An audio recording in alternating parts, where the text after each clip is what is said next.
এটা একটা আলাদা ধরনের লেদা পোকা, এ গাছের ডগ নষ্ট করে দেয়। এটা আলাদা ধরনের লেদা পোকা, যে গাছের পাতাগুলো খেয়ে নষ্ট করে দেয়। সকল হাইব্রিড ঢ্যাঁড়স চাষিদের একটা কমন সমস্যা, এত বড় সুস্থ সবল গাছ ঢ্যাঁড়স হয়েছে কিন্তু ডগটা নষ্ট হয়ে গেছে, ঝলসে গেছে। গাছটা এই পর্যন্ত সুস্থ সবল, কিছু হয়নি, কিন্তু ঠিক এই জায়গা থেকে ডগটা শুকিয়ে গেছে। এটা কেন হয়েছে জানো তো? এই পোকার জন্য। এই যে দেখতে পাচ্ছ লেদা পোকা, এই লেদা পোকা এই ডগটা কেটে নষ্ট করে দিয়েছে। তারা এই ডগের রস খেয়ে শুষে নেয়, তারপরেই এরকম শুকিয়ে যায়। শুধু এটা নয়, আরও আছে। এটা আমার হাইব্রিড ঢ্যাঁড়সের জমি। এই দেখো, এখানে একটা গাছে আক্রমণ করেছে, গাছটা কেমন ফুটো হয়ে গেছে, আর এই ডগটা নষ্ট। এরপর এদিকে আসো, এইখানে সুস্থ সবল গাছ, ডগগুলো শুধু নষ্ট করে দিয়েছে। এখানে একটা পুরনো কেটে দিয়েছে, সব ডগ নষ্ট।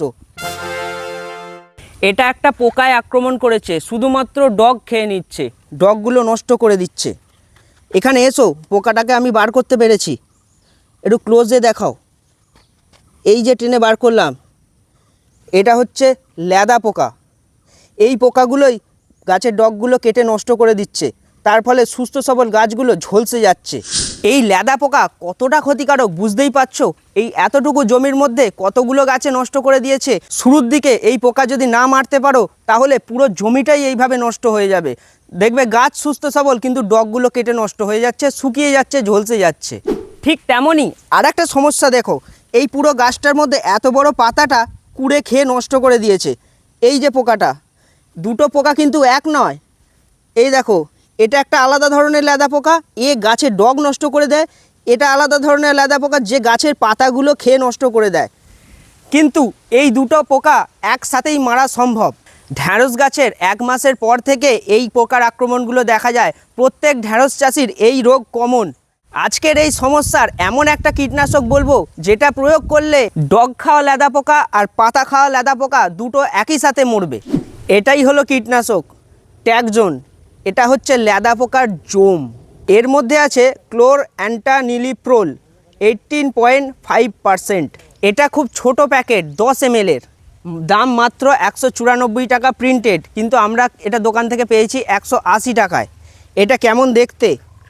এটা একদম গাঢ় দুধের মতো দেখতে। এটা খুব সহজেই জলে গুলে যায়। এবার জলে গোলার মাপটা বলি, 10 লিটার জলে 6 থেকে 7 ml গুলে স্প্রে করতে হবে। এটা সিস্টেমিক ও কন্ট্যাক্ট। যেমন ধরো গাছের পাতায় আমি স্প্রে করে দিলাম, যদি পোকা থেকে থাকে তার গায়ে পড়বে, পোকা মারা যাবে। আবার এটা পাতায় পড়ে পাতায় শোষণ করে নেবে, নতুন পোকা এসে সেই পাতাটা খেলো, তাহলে সেই পাতাটা খেয়ে সেও মারা যাবে। এই পোকাগুলো একবার স্প্রেতে মারা সম্ভব নয়।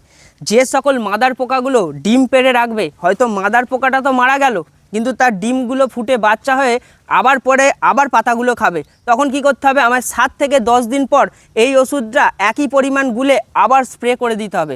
তাহলে একবার নয়, 2 ধাপে পোকাগুলো সব শেষ হয়ে যাবে। প্রত্যেক চাষি ভাইয়ের এই একটাই সমস্যা, যৌবন বয়সে গাছের বৃদ্ধির সময়ে যদি গাছ এভাবে নষ্ট হয়ে যায়, তাহলে তো সব চাষির মাথায় হাত। তার জন্যই এই সময় লক্ষ্য রেখে এই রকম ডগ যদি শুকিয়ে যায়, অবশ্যই ট্যাগজোন স্প্রে করুন, কারণ লেদা পোকার জন্য গাছের ডগগুলো নষ্ট হয়ে যাচ্ছে। অন্য কোনো ফসলে অন্য কোনো কীটের জন্য এই ওষুধ ব্যবহার করতে শুনেছো? শোনোনি। শুধুমাত্র ঢ্যাঁড়স চাষে লেদা পোকার জন্য এই ছোট্ট কম্প্যাক্ট প্যাকে ট্যাগজোন খুব কার্যকরী লেদা পোকার জম। আপনার ঢ্যাঁড়স গাছে আর কি কি সমস্যা আছে আমাদের ভিডিওয়ে কমেন্টের মাধ্যমে জানান। সেই সমস্যার সমাধান আমরা নতুন ভিডিওর মাধ্যমে আপনাদের কাছে তুলে ধরব। আমি স্নেহাশিস, আপনারা দেখছেন সবাই চাষি চ্যানেল। আমাদের চ্যানেলের সঙ্গে এতক্ষণ জুড়ে থাকার জন্য অনেক অনেক ধন্যবাদ।